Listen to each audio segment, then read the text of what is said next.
Salut tout le monde, c'est Sou, j'espère que vous allez bien, moi ça va super bien. On se retrouve du coup pour le bilan de lecture de la deuxième semaine du mois de juin 2021. Cette semaine j'ai lu 25 mangas, donc c'est un peu plus que d'habitude. Du coup on va commencer maintenant avec le tome 1 de Gannibal. Je vous mets le résumé. Donc Gannibal c'est édité chez Meian le 29 juillet 2020, c'est un seinen et il est en cours actuellement en 5 tomes. Et autant vous dire que je vais pas me priver d'acheter la suite très bientôt. Parce que c'est vraiment un manga incroyable, vraiment intéressant. Les dessins sont vraiment très beaux, sublimes, j'aime beaucoup le trait. Vous voyez ? Franchement, le dessin il est incroyable et l'histoire elle est juste géniale. Beaucoup de mystères, la fin du tome 1 annonce pas mal d'action, pas mal de rebondissements. Et du coup, je suis hyper frustrée par ce tome 1 parce que j'ai très envie de voir la suite du coup et il faut que je l'achète. L'intrigue est très bien ficelée, c'est très intéressant, ça te prend en haleine. Et on a vraiment envie d'en savoir plus sur ce village étrange, sur ses habitants, sur leur espèce de chef ou je ne sais quoi, et sur le fait qu'il soit cannibale ou non, même si la question ne se pose évidemment pas. Après, est-ce qu'ils sont tous concernés dans le village? Peut-être pas, hein. Ça a l'air d'être un groupe spécifique, mais franchement, ouais, c'est un très bon manga pour les fans du genre un peu horreur, mystère, intrigue. Franchement, c'est une super bonne série, il mérite son petit succès. Ensuite, on a le one-shot My Broken Mariko qui est un grand format. Je vous mets le résumé. Donc My Broken Mariko, c'est édité chez Kiun le 28 janvier 2021. C'est un seinen et du coup, comme je vous ai dit, c'est un one-shot. Les dessins sont assez moyens, assez mauvais même à certains moments. En fait, ça dépend des planches. C'est pas incroyable, hein. C'est souvent assez brouillon. C'est un manga qui a réussi quand même à me transporter malgré le fait que ça soit un one-shot uniquement. L'histoire est touchante et elle parle de plusieurs sujets comme les problèmes dans une famille, donc agression sexuelle, maltraitance, le suicide, la culpabilité, les regrets, le deuil. C'est une lecture vraiment très touchante, très prenante. Franchement, on a tous envie d'avoir une amie comme Tomoyo qui est extraordinaire et qui va tout faire pour emmener Mariko, qui est décédée, du coup ses cendres, là où elle souhaitait aller de son vivant. Et même décédée, en fait, elle est là pour elle et on va découvrir un petit peu au fur et à mesure dans l'histoire par des lettres et des souvenirs, un petit peu leur quotidien, leur passé à toutes les deux. Et franchement, c'est très prenant, c'est très touchant. Je suis juste frustrée de la fin, alors je sais la volonté de l'auteur de finir le manga comme ça. J'avais juste envie d'être transportée dans cette histoire, dans ses problèmes. Et j'avais juste envie de lâcher mes plus grosses larmes à la fin. Et malheureusement, du coup, vu la façon dont ça se termine, mes larmes, je les ai vite ravalées. Parce que au moment où ça allait exploser en émotion, ça s'arrête. Ça s'arrête là et on est à la place une histoire bonus avec des cow-boys. Alors l'histoire bonus c'est sympa, hein, mais je m'en fichais un peu, je vous avoue. Moi je voulais vraiment avoir à la limite plus de détails, plus d'infos, plus de profondeur encore, même si ce one shot est déjà très bien en lui-même. Vraiment, quitte à enlever l'histoire bonus, qui n'a aucun rapport avec notre histoire principale, j'aurais bien voulu en voir encore plus, et moi personnellement j'aurais bien voulu avoir ce petit truc à la fin sans spoiler qui frustre en fait, qui est là, mais t'en sauras pas plus. Mais sinon, très bonne lecture, très touchante et qui se lit super facilement. Honnêtement, ça se lit tout seul, on est direct embarqué dans l'histoire et on ne s'arrête plus jusqu'à la fin. Ensuite, j'ai les deux derniers tomes de Comme sur un nuage. C'est édité chez Akata le 11 février 2021 pour le tome 2 et pour le tome 3 le 8 avril 2021. C'est un shonen terminé en 3 tomes. Le premier tome m'avait déjà pas mal plu. C'était sympathique, ça se lisait tout seul. La découverte de sentiments et de sexualité des personnages, franchement c'était très agréable. Et ces deux tomes qui suivent, eh bien, suivent ce fameux fil conducteur. Et on s'attache un peu plus aux personnages, on en découvre plus sur eux. Et bien sûr, c'est assez prévisible sur certaines choses. Mais ça se laisse lire quand même, c'est mignon, c'est doux, c'est agréable. Les dessins sont mignons, voilà, ça va. Assez simple par moments, mais agréable. Je trouve que ça va en fait avec l'univers. Il y a des passages assez marrants, comme aussi un peu touchants. Alors ça me fait rire parce qu'au départ, on se retrouve un garçon qui est homosexuel, mais qui le dit pas ouvertement. Il a une meilleure amie qui, elle, est amoureuse de lui depuis longtemps. Et il y a un nouveau gars qui arrive dans sa classe et qui va forcer un petit peu l'amitié avec lui. Mais c'est ainsi que le petit nouveau va découvrir un petit peu l'homosexualité. Lui qui ne connaissait pas ça, on va dire. Qui n'y réfléchissait pas, qui n'y pensait pas. Et c'est cool de voir un petit peu sa façon d'appréhender la chose, de découvrir la chose. Il essaye de comprendre et en même temps il est maladroit, donc ça amène à des situations un peu gênantes et parfois assez drôles et assez adorables. Franchement c'est une lecture vraiment sympathique et on en découvre du coup beaucoup sur les personnages, sur leur passé, sur leur façon de penser. On les voit évoluer et la fin est très mignonne, très agréable. Même si un peu frustrante quand même, dans le sens où c'est prévisible, mais du coup t'aurais bien voulu en voir un petit peu plus, voir un petit peu ce qui se serait passé par la suite. Mais c'est pas grave, c'était quand même une lecture très mignonne. Ensuite on a les 3 derniers tomes de Libraire jusqu'à l'os. Je vous mets les petites covers.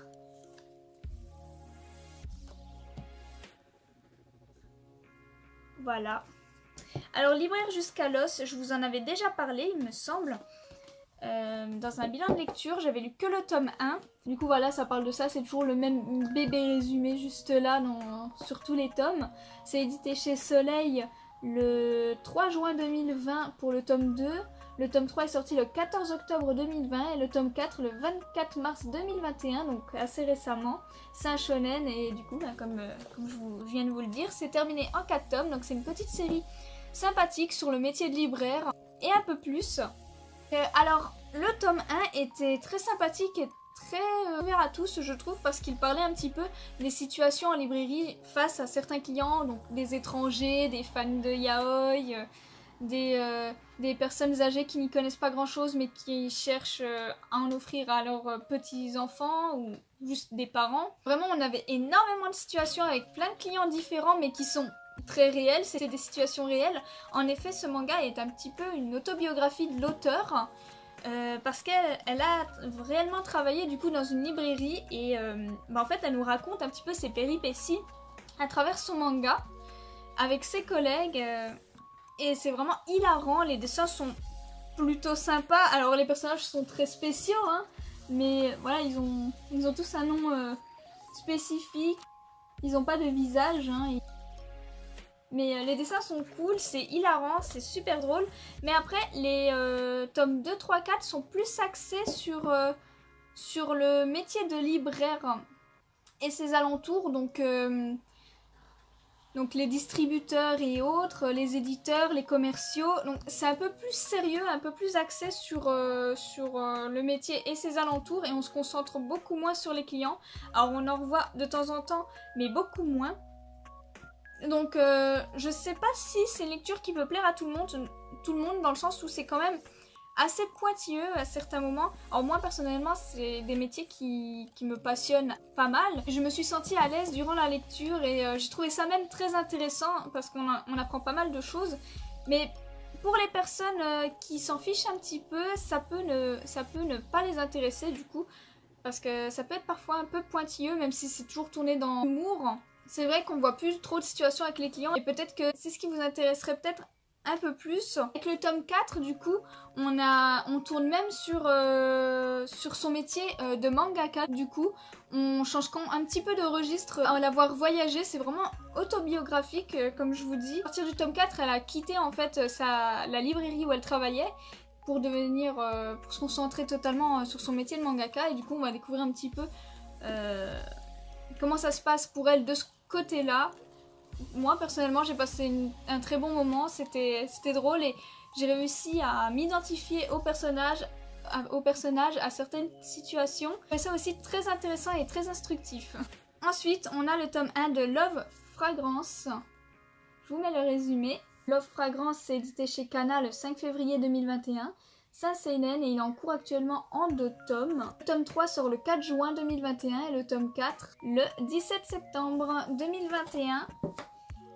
Et alors autant vous dire que je l'ai acheté, mais j'avais vraiment très peur en fait. J'avais très peur de pas accrocher.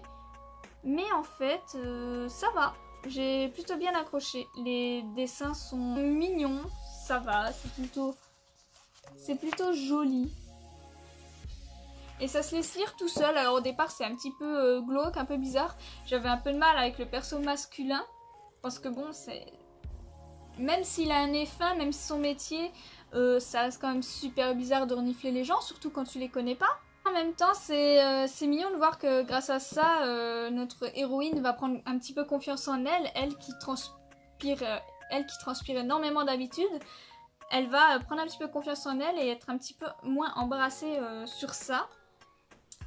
En plus, l'héroïne est vraiment trop adorable et trop mignonne. Alors déjà, c'est assez bizarre de renifler des inconnus.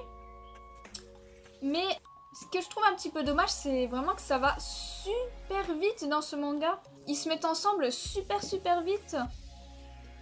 C'est presque trop. 20 pages de lu, ça y est, ils sont déjà ensemble. Donc c'est un petit peu dommage que ça aille si vite. Mais l'histoire peut être intéressante. J'attends de voir les autres tomes. Voir si c'est pas trop redondant.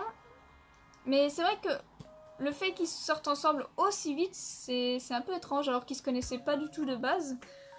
Mais ça va, leur relation fonctionne quand même. Ils sont quand même mignons ensemble, donc j'attends de voir. Ma grosse lecture, c'est Dr Stone, tome 1 à 15. Donc les 15 tomes sortis actuellement en France. Je vous montre les covers vite fait.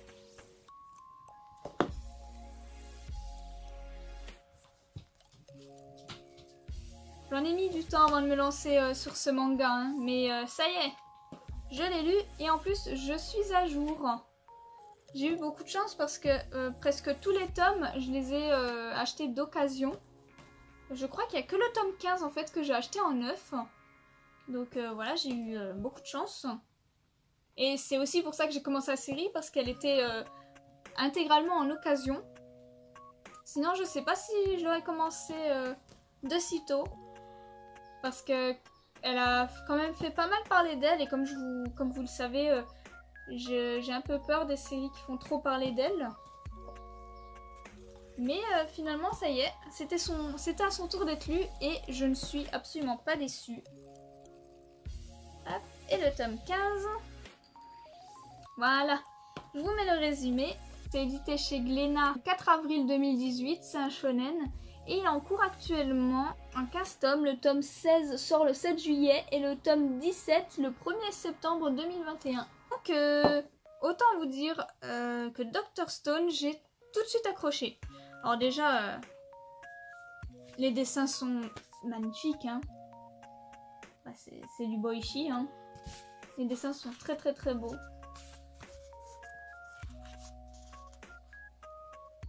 Voilà, j'aime énormément les dessins. L'histoire est très intéressante, très prenante. C'est un manga très axé sur la science, hein, donc les non-fans de science, je ne sais pas si ça va vous plaire. Bon, après, moi de base, je suis littéraire, hein, et franchement, j'ai super bien accroché. C'est hyper passionnant en fait de les voir commencer tout nus et finir avec des téléphones portables, des voitures.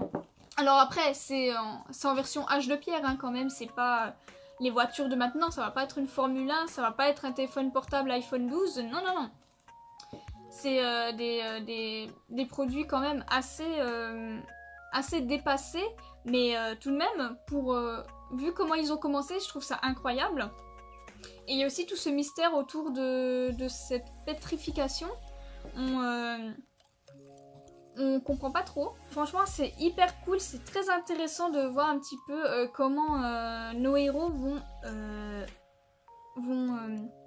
refabriquer certaines choses petit à petit. Aussi beaucoup de passages très amusants, donc franchement ça se lit tout seul. Je vous dis, j'ai enchaîné les 15 tomes en 2 jours. Les personnages sont très intéressants, très attachants, ils ont tous un petit peu un caractère bien distinct. On les voit petit à petit évoluer. Mais le truc que je pourrais peut-être lui reprocher, alors moi ça va personnellement, ça m'a pas dérangé parce que je trouve que le fait de les voir fabriquer une tonne de choses très intéressantes, mais c'est très lent. L'histoire principale est très lente à avancer pendant du premier au tome quoi, 9, 10. On passe énormément de temps à les voir construire de nouvelles choses ou justement avancer dans leur quête principale, hein, mais c'est très lent, ça se met très doucement en place et après ça commence à avancer, il y a un arc qui se termine et il y en a un nouveau qui commence.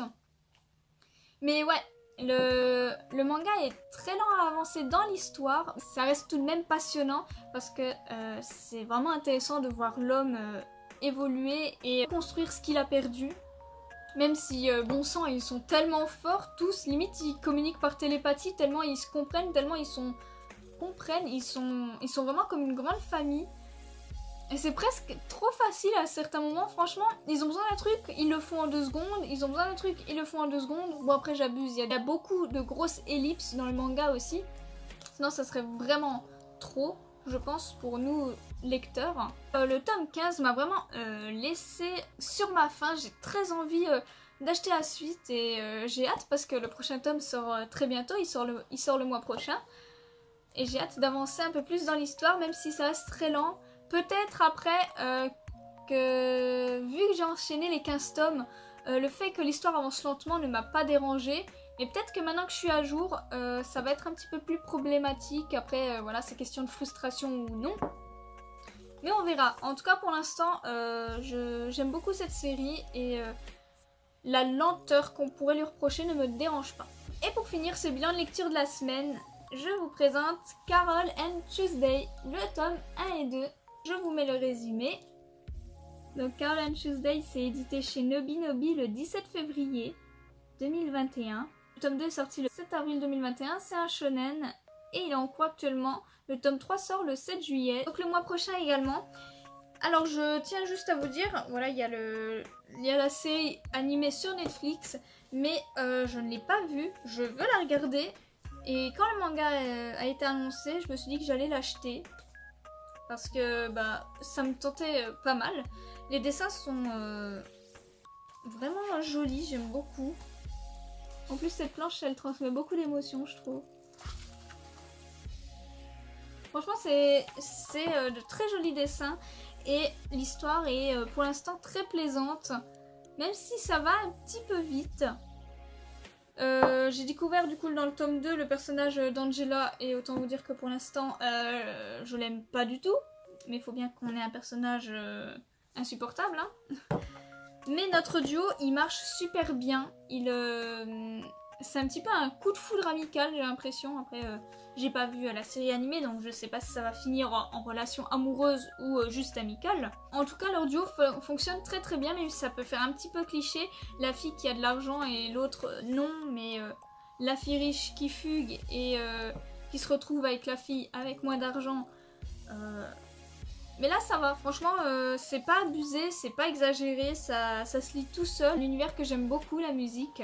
Donc c'est franchement cool. Si marrant à certains moments, franchement, ça se lit tout seul. Si vous aimez bien les mangas avec des thèmes musicaux, Carol and Tuesday, c'est vraiment une lecture douce et agréable. J'ai très hâte d'avoir les autres tomes pour voir un petit peu leur évolution dans le monde de la musique, si elles vont réussir à percer. Et j'ai aussi hâte de voir leur rencontre avec cette fameuse Angela. Je sens que ça va être électrique entre elles. Surtout qu'on a vraiment 2 salles, 2 ambiances. C'est un très bon manga sur le thème sur les thèmes musicaux, j'aime énormément. C'est sur ces belles paroles qu'on termine ce bilan de lecture, j'espère que ça vous a plu. N'hésitez pas à me dire si nous avons des lectures en commun, si vous connaissez certains titres, je pense que oui quand même. N'hésitez pas aussi à me dire vos lectures de la semaine, à me suivre sur Instagram comme d'habitude pour suivre toutes mes reviews. Et sur ce, eh bien passez une bonne journée!